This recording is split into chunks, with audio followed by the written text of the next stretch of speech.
exploiting friends to risking lives, all in the name of money.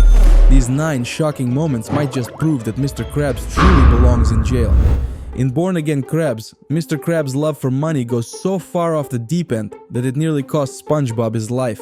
And somehow, he's totally okay with it. It all starts when Krabs is caught dumpster diving behind the Krusty Krab. Why? Because he's trying to retrieve an old moldy Krabby Patty he'd thrown away weeks ago. Yes, you read that right. Weeks. Classic Krabs logic. Why let perfectly disgusting food go to waste when you can still charge someone for it? SpongeBob is understandably horrified but powerless to stop him as Mr. Krabs sells the revolting patty to a hapless customer. Predictably, the customer gets sick and the health inspector, not for the first time, is on Krabs' case. But does he learn his lesson?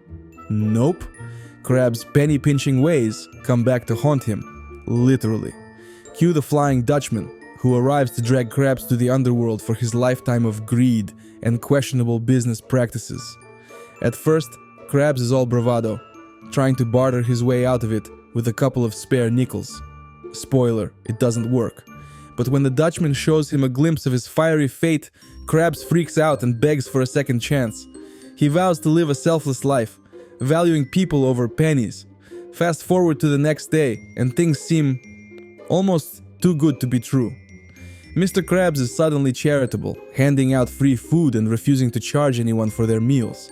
SpongeBob is thrilled, but Squidward, he's suspicious, and rightfully so. Krabs' newfound generosity doesn't last long.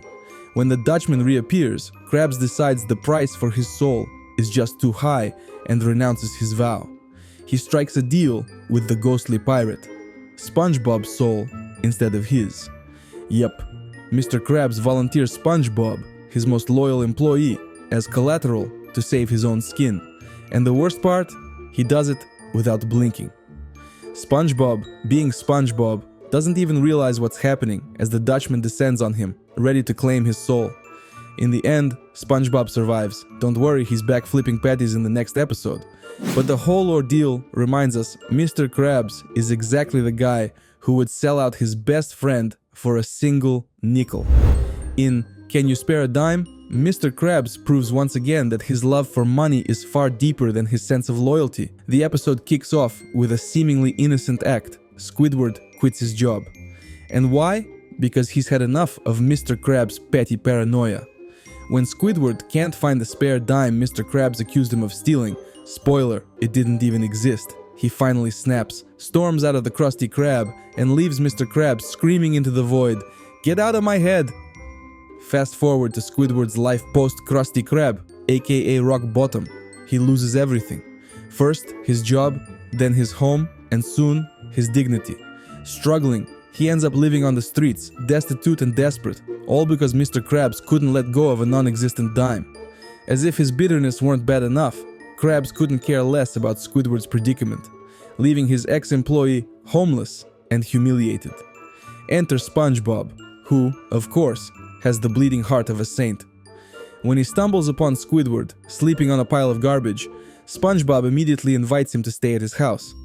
At first, it seems heartwarming. Squidward has a roof over his head and a friend who genuinely cares. But things take a turn. Squidward quickly goes from a down-on-his-luck victim to the freeloading roommate from your nightmares. He refuses to lift a tentacle, demanding SpongeBob cater to his every whim, whether it's folding his napkins just right or playing lullabies on the clarinet. Badly, might we add. Yet the real villain of this episode is, unsurprisingly, Mr. Krabs. SpongeBob tries to help Squidward get his job back, confronting Krabs about the original reason Squidward quit. But does Mr. Krabs budge? Absolutely not. Even after SpongeBob cries actual tears for Squidward's sake, Krabs steadfastly refuses to acknowledge his own fault in the matter. It's only when Squidward smugly reveals he didn't steal the dime, that Mr. Krabs decides to welcome him back, but not before squeezing Squidward for a rehiring fee. Yes, Krabs demands more money from someone who just lost everything, proving once again that his greed knows no bounds. This episode doesn't just show Mr. Krabs' dark side, it takes his greed, fries it like a Krabby Patty, and serves it up on a shiny silver platter with absolutely no refunds. In Clams, Mr. Krabs' obsession with money takes such an extreme turn, he's willing to risk life, limb, and the sanity of his employees. The chaos begins when Krabs throws a party to celebrate the Krusty Krab earning its millionth dollar. SpongeBob, ever the eager employee, is over the moon to help mark the occasion, while Squidward is, predictably, his usual sarcastic self. Krabs is elated, cradling his precious millionth dollar like it's a newborn baby. To mark the milestone, he decides to treat SpongeBob and Squidward to a day off for fishing on his fancy new boat. Sounds wholesome, right? Wrong. The blissful outing quickly turns into a nightmare. When SpongeBob uses the shiny millionth dollar as bait for his fishing rod, classic SpongeBob logic, a monstrous clam rises from the depths and devours the bill in one bite. Krabs immediately transforms into a crazed captain, with dollar signs flashing in his eyes. Forget the boat, the crew, or his employees' safety. He's now Captain Ahab, and that clam is his white whale. Thus begins an epic and absurd quest to retrieve the lost dollar.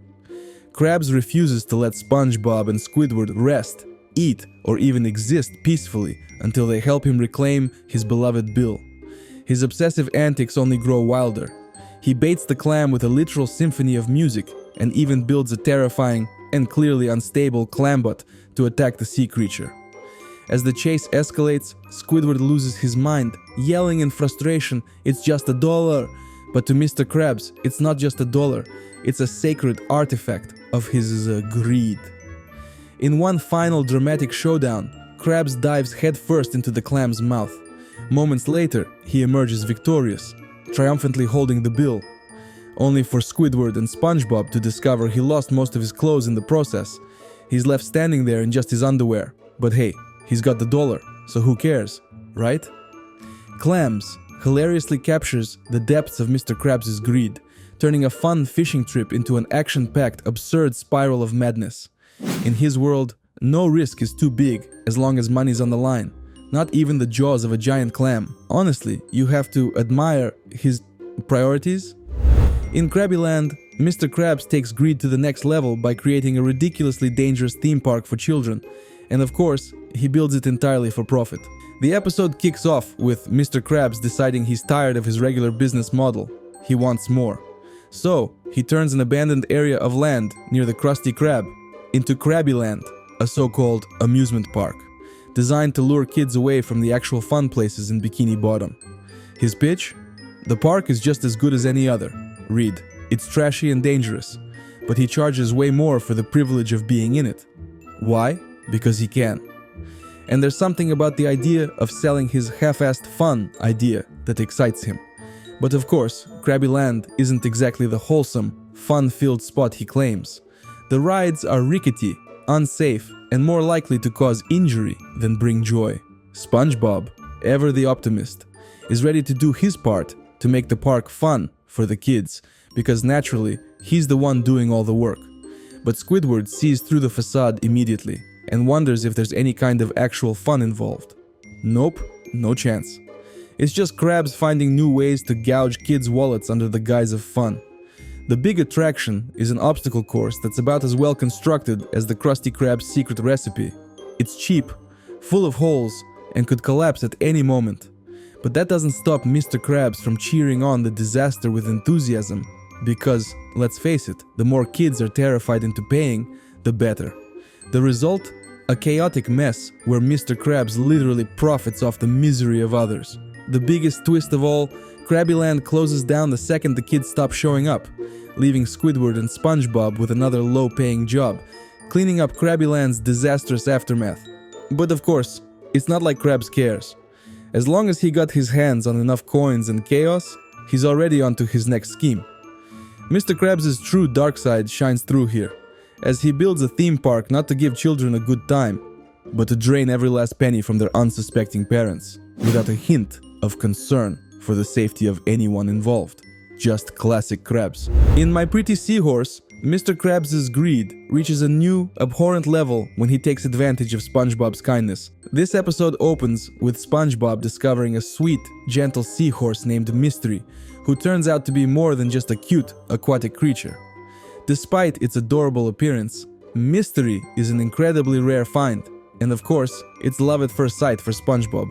He immediately adopts the creature and takes it home, believing it will make the perfect pet. And honestly, it's all sunshine and rainbows, until Mr. Krabs gets wind of the situation. At first, Mr. Krabs' interest in mystery is purely cynical. Once he finds out how rare seahorses are, and that SpongeBob's new friend is basically a living gold mine, he shifts from grumpy, "what's that thing?" to full-blown schemer mode. Because when Krabs sees dollar signs, the gloves come off. Once SpongeBob bonds with Mystery, keeping him well-fed and happy, Mr. Krabs is seething with jealousy. Who wouldn't be? Here's his employee making an emotional connection with a rare creature that could easily turn into cold, hard cash in Krabs' pockets. So, in his typical underhanded fashion, Mr. Krabs begins trying to trick SpongeBob into selling Mystery. First, he pretends to be interested in the seahorse just for its beauty. But, as always with Krabs, it's all a setup to convince SpongeBob that he'd be better off selling it to someone who knows how to make money off of it. But Krabs doesn't stop there. No, he's willing to go full villain for the price.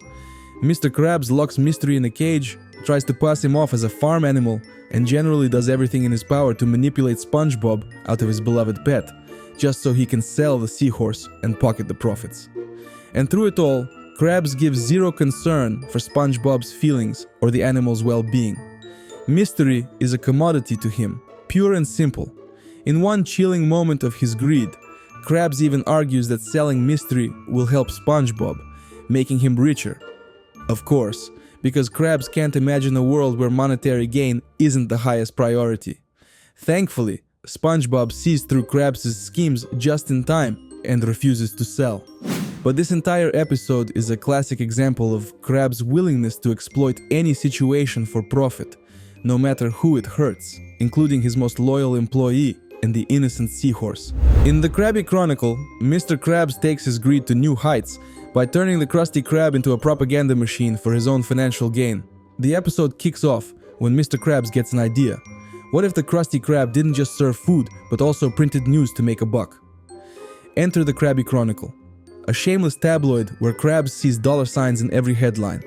Krabs immediately launches the idea to SpongeBob, who, ever eager to please, is beyond excited to help. But here's the catch. The news is not about truth, honesty, or what's actually happening in Bikini Bottom. Nope. Mr. Krabs' journalistic integrity is about as reliable as the Krabby Patty secret formula, and that's saying a lot. Instead, he encourages SpongeBob to make up wild and completely fake stories to attract readers. The more ridiculous, the better. Of course, being SpongeBob, he takes the job way too seriously, churning out stories that involve ridiculous and fabricated tales about Squidward getting a pet rock, which doesn't even exist, and Patrick becoming a world-famous artist with a masterpiece that is actually just a pile of goo. These fictional articles quickly capture the attention of Bikini Bottom, and the citizens can't get enough. Every article in the Krabby Chronicle is a garbage fire of absurdity, but it keeps people talking, which means it keeps Krabs' cash register ringing. As Krabs gets more wrapped up in the fame and success of his fake news, he starts taking it to the next level by publicly humiliating others for personal gain. He encourages SpongeBob to write even worse and more fabricated stories about people, often turning harmless neighbors into sensationalized tabloid fodder. Krabs doesn't care about relationships, dignity, or even how ridiculous things are getting. He only cares about the profits, so he's perfectly fine seeing his employees and friends suffer for a cheap laugh or a headline. Things quickly spiral out of control as the people of Bikini Bottom start questioning the accuracy of the Krabby Chronicle. But by the time the damage is done, Krabs doesn't even bat an eye. After all, he got rich on lies, and in his world, that's business as usual. He might have ruined friendships and reputations, but hey, what's more important than making money?